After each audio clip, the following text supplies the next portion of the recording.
काय आता आपण वर्तुळीय धड्यातले काही प्रश्न बघूया. तर प्रश्न काय बघा, आकृतीमध्ये जेव्हा mn आणि rs या एकमेकींना बिंदू d मध्ये छेदतात. तर एक वर्तुळाची आकृती दिली आणि त्यामध्ये काय mn आणि rs या काय दोन जीव आहेत. छेदतात. जर rd बरोबर 15 तर rd चं माप किती दिले त्यांनी? rd किती दिले त्यांनी? 15 दिले. ds बरोबर किती? 4 आहे. ds चं माप किती दिले त्यांनी? 4 दिले. ds बरोबर 4 आहे. आणि md बरोबर किती दिले? तर 8 दिले. md चं माप किती? 8 आहे. आणि आपल्याला काय विचारले? dn हे त्यांनी विचारले. dn हे विचारले, मी प्रश्नचिन्ह देतो. dn बरोबर क्वेश्चन मार्क किंवा प्रश्नचिन्ह. आता बघा, जेव्हा एकमेकींना वर्तुळाच्या अंतर्भागात छेदत असतात तर तेव्हा कोणतं प्रमेय वापरायचं? जेव्हा rs व जेव्हा mn या वर्तुळाच्या अंतर्भागात d या बिंदूत छेदतात तर अशा वेळी जीवांच्या अंतरछेदनाचे प्रमेय. जीवाच्या अंतरछेदनाचे प्रमेय काय बघूया. तर जीवांच्या अंतरछेदनाच्या प्रमेयानुसार rd गुणिले ds बरोबर md गुणिले dn. rd गुणिले ds यांचा जो गुणाकार आहे तो कशा एवढा येणार आहे? md गुणिले dn एवढा येणार आहे. तर आता त्यांनी ज्या व्हॅल्यू दिल्यात किंवा त्यांनी जी किमती दिल्यात त्या आपण किमती ठेवूया. तर rd किती आहे बघा, rd त्यांनी दिलाय 15 ही rd ची किंमत मी इथे ठेवली, ds ची किंमत 4 ठेवली बरोबर. md ची किंमत किती? 8 आहे आणि मी आपल्याला dn काय विचारलं, मग dn मी आहे तसं ठेवलं. 15 गुणिले 4 बरोबर 8 गुणिले dn. तर 8 इकडे काय गुणाकारात आहे, मला dn ची किंमत काढायची म्हणजे इकडे काय करायला मला 8 न काय करायला लागणार, या दोन्हीला भागायला लागणार किंवा 15 गुणिले 4 ला मला 8 न भागावं लागणार. म्हणजे ते dn बरोबर 15 गुणिले 4 भागिले 8. तर हे कसं सोडवलंय? 4 एके 4, 4 दोन्ही 8 आणि 15/2. 15/2 म्हणजेच काय, तर 15च्या निम्म किती येणार आहे? 7.5. तर जर तुम्हाला डिव्हिजन जर करून दाखवायचं असेल तर कसं येणार आहे? 15 2 2 7 14. एक काय बाकी आधी पॉईंट दिला, शून्य घेतला, 2 पंचे 10. तर माझं उत्तर किती आलं? 7.5. तर dn ची किंमत किती आली? 7.5. तर हे असं जर तुम्हाला गणित दिसलं किंवा अशी जर आकृती दिसली तर तिथं काय वापरायचं? जीवांचे आंतरछेदनाचे प्रमेय. आंतरछेदनाचे प्रमेय काय? तर rd गुणिले ds बरोबर md गुणिले dn. तर इथं आपला प्रश्न पूर्ण झाला.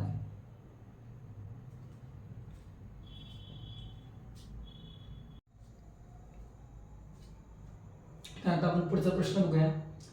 तर आकृतीमध्ये चक्रीय चौकोन दिलाय. चक्रीय चौकोन म्हणजे काय, तर ज्या चौकोनाच्या चारही शिरोबिंदूतून एक वर्तुळ जाते त्याला काय म्हणायचं? चक्रीय चौकोन. चक्रीय MRPN मध्ये कोण r बरोबर किती दिलाय? 5x - 13 डिग्री किंवा 5x - 13 अंश. आणि कोण n चा माप किती दिलाय? तर 4x + 4 अंश. आणि काय विचारले? कोण r आणि कोण n यांची मापे विचारतात. तर तुम्हाला एक गुणधर्म माहित पाहिजे चक्रीय चौकोनाचा, की चक्रीय चौकोनाचे जे समकोन असतात ते काय असतात? पूरक असतात. पूरक म्हणजे काय, तर त्यांची बेरीज किती असणार आहे? 180 डिग्री, 180 अंश त्यांची बेरीज असणार आहे. मग काय म्हणायचं? चक्रीय चौकोनाचे समकोन पूरक असतात. चक्रीय चौकोनाचे समकोन, चक्रीय चौकोनाचे समकोन काय असतात? पूरक असतात. पूरक असतात. म्हणून काय आपण लिहू शकतो? कोण r अधिक कोण n अधिक कोण r. कोण n अधिक कोण r बरोबर काय लिहू शकतो आपण? 180 अंश. तर कोण n चं माप किती दिले त्यांनी? 4x + 4. 4x + 4 अधिक कोण r किती दिलाय? 5x - 13 बरोबर 180 अंश.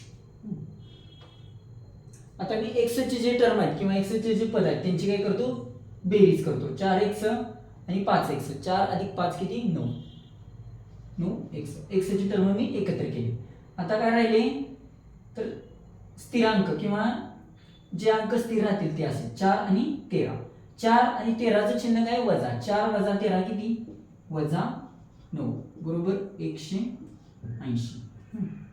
तर -9 इकडे काय वजा चिन्ह आहे, तिकडे गेल्यावर काय होणार बेरीज होणार, म्हणजे काय होणार 9x बरोबर 180 अधिक 9.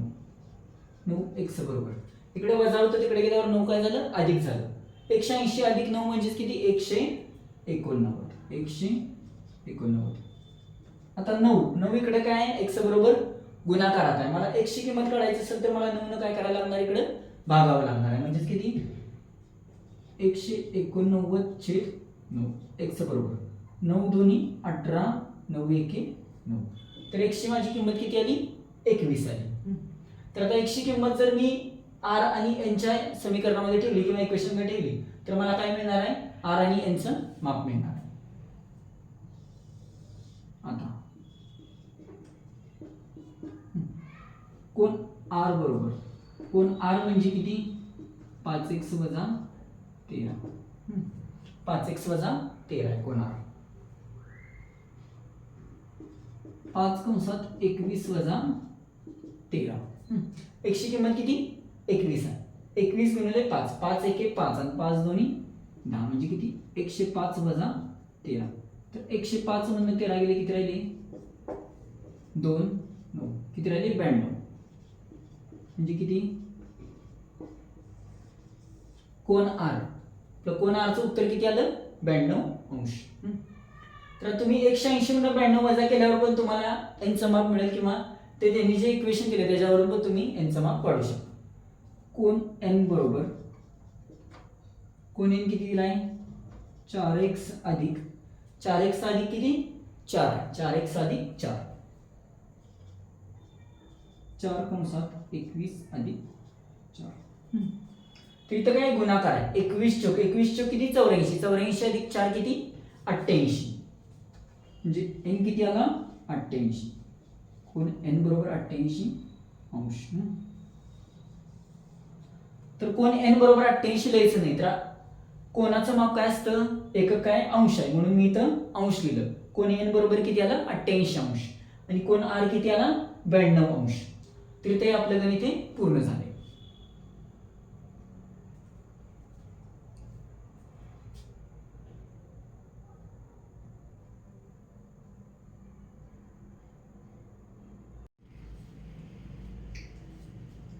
ठीक आहे, आपण आता पुढचा प्रश्न बघूया.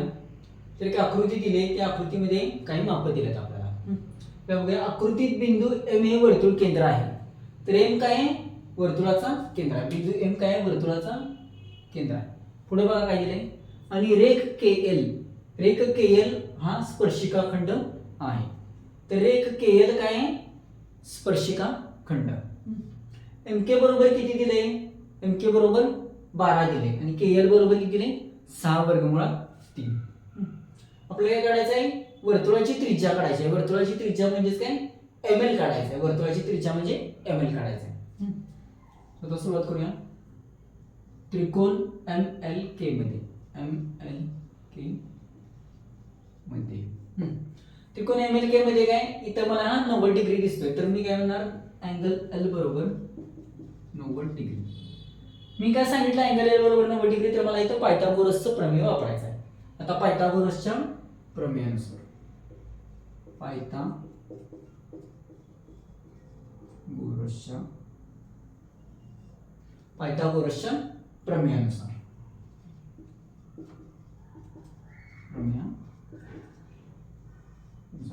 पायथागोरसच्या प्रमेयानुसार तर पायथागोरसच्या प्रमेयानुसार काय येणार आहे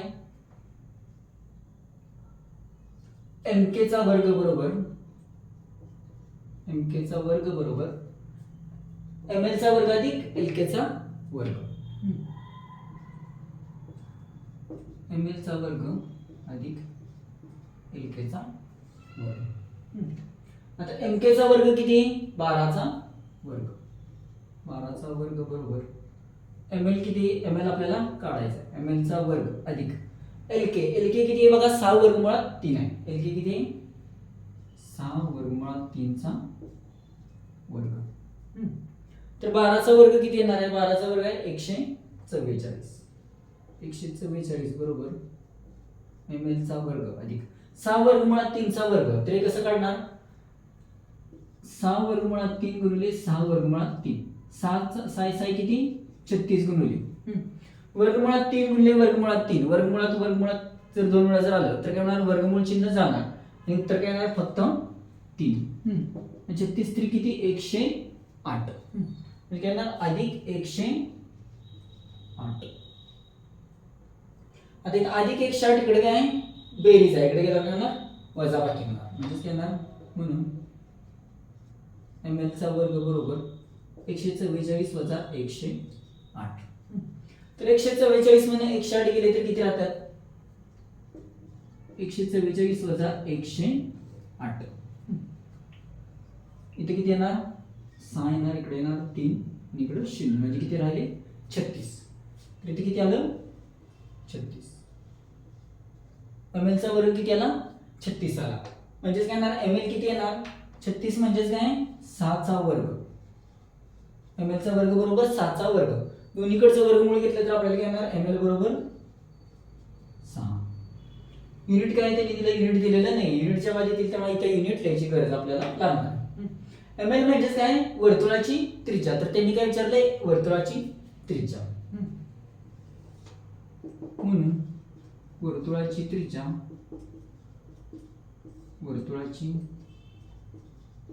त्रिज्या बरोबर 6 त्यांनी युनिट दिलेलं नाहीये मग मी काय लिहिणार युनिट इथं 6 एकक लिहिणार किंवा नुसतं मी 6 लिहिणार तर हे आपलं पहिल्याचं उत्तर आलं तर वर्तुळाची त्रिज्या किती आली आपली 6 एकक किंवा 6 आता आपण दुसरा प्रश्न बघूया ml किती दिलाय त्यांनी 6 दिले तर ml बरोबर काय mk च्या काय निम्मा आहे मग ml mk च्या निम्मा आहे म्हणून आपण काय म्हणू शकतो कोन k बरोबर 30 डिग्री का तर 30 डिग्री 60 डिग्री 90 डिग्री त्रिकोणाच्या प्रमेयाच्या व्याख्यानुसार तर 30 60 90 चं प्रमेय काय सांगतं तर 30 डिग्री समोरची जी बाजू आहे ती काय पाहिजे कर्णाच्या निम्मी पाहिजे आणि कोन 30 किती आला आपला कोन l किती आला कोन k किती आला 30 डिग्री आला कोन k आला 30 डिग्री कोन l किती 90 डिग्री कोन l 90 डिग्री आहे ना मग किती 30 डिग्री 90 डिग्री आला म्हणजे राहिलेला किती आला आपला 60 डिग्री म्हणजे काय कोन m किती आला 60 डिग्री तर इथं आपला प्रश्न पूर्ण झाला